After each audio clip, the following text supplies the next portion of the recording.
So what you're reading right now is the text I got from Christian yesterday, and you know what? He might be right. The Falcons might be nice this year, but really, you don't need to be super nice because all you have to do is win your division, and being in a division with a sorry team like the Saints, it's not going to be that hard to do. I know Tampa's there.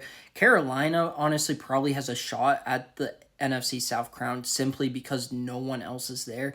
I'm not going to put money on that, but it is a so what you're reading is a text I got from Christian yesterday, and you know what? He might be right. The Falcons might be, quote, nice, unquote. You don't have to be super nice to win the NFC South. You have sorry teams like the Saints and the Panthers in there. Heck, the Carolina Panthers probably have a realistic chance of going worst to first simply because of how bad that division is. The Buccaneers are underrated. Between what Todd Bowles and Bruce Arians have been able to do, they haven't had a truly bad season in probably close to half a decade. But Atlanta is doing this weird thing where they're rebuilding for the future. We see that with the drafting of Michael Penix in the top 10, while also thinking they're in compete now mode, signing Kirk Cousins to a huge deal. And I don't think either strategy is necessarily wrong, but the fact that they're trying to do both, I think, creates some pretty obvious and glaring issues. You can't do both. You have to choose one, and their most recent acquisitions continue this trend. All right, so first the Falcons traded a third-round pick to New England for Matthew Judon. Matthew Judon, they do not plan on re-signing to a new deal. He's going to be making $6 million this year. Glaringly underpaid when you look at what the market is at. They recognize that they're not going to pay him. They're expecting him to play on $6 million, which, whatever, fine. If you want to view him as a one-year rental, especially at the age of 32, that's fair. But you're sending a third-round pick. That's a win-now type of move. We don't care about the repercussions. We're building this team for right now. We believe we can contend. That's aligned with signing Kirk Cousins. That's aligned with that kind of move. Sending a third rounder, though, for a 32-year-old player for 1 year when you just drafted a quarterback in the first round, that doesn't line up. That third-round pick could have been a useful weapon for Michael Penix. That could have been another offensive lineman. That could have been somebody on the defense. Matthew Judon's probably not going to be an Atlanta pass this year. And if he is, he's probably going to be getting a really nice contract. Why? Because he has all the leverage. The Falcons already gave up a pick. We should have learned with the Hassan Reddick stuff going on, with the Brandon Ayuk stuff going on. You don't trade for a player who has 1 year left on their contract without re-signing them to a contract first before the trade is finalized. Matthew Judon's a good player. Only 4 sacks last year, but guess what? 4 sacks in 4 games. And honestly, what I think he does so well is against the run. It's not even being a pass rusher. Good move. The Falcons need some help. I don't know what Atlanta's doing. And I think that it's a mistake trying to do both. I think that they should have been all bought in on the Kirk Cousins experiment. You know what? We're in a weak NFC. If we can win our division, we can make a run at it. We can run the ball well. We have a strong offensive line. If they would have done that, I would have had no issues. But instead, they were like, oh yeah, we're all in on Kirk Cousins. Like, we're going to compete for a Super Bowl this year. But, oh yeah, we're going to start planning for the future.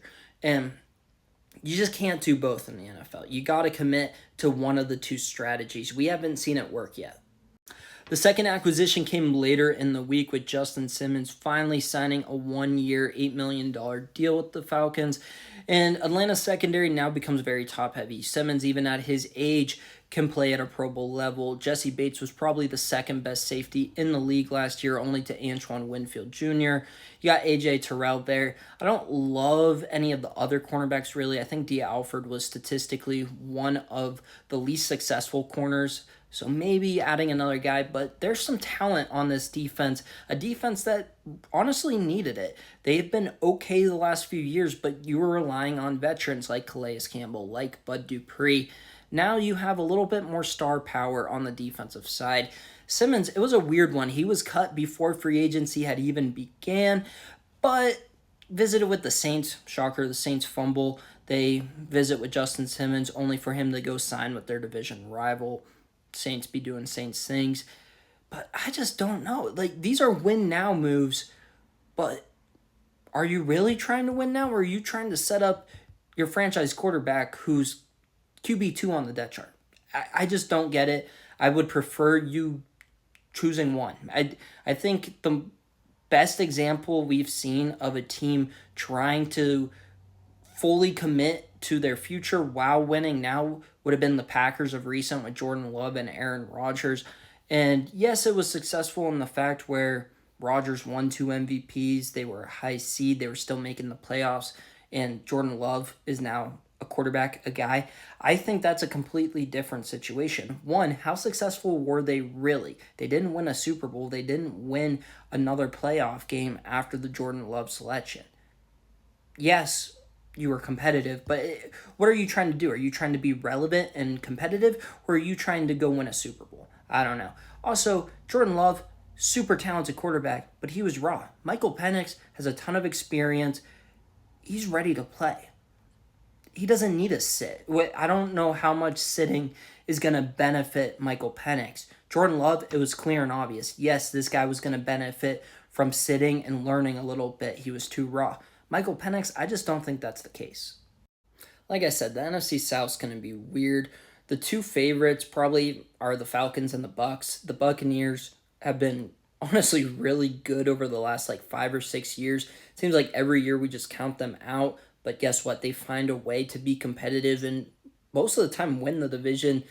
The Saints, if you guys have followed me for even a little bit, you know my opinions on them. I think that this year's going to be horrible. It's going to be atrocious. I think everything that could go wrong this offseason has gone wrong, and I think that they just need to restart, completely erase this Sean Payton era. The hiring of Dennis Allen was all right, you're somewhat close to Sean Payton in terms of just coaching structure. The roster is going to be similar. We're going to try and keep on going with the Sean Payton era, even though him and Drew Brees are gone. And it has not worked out for them.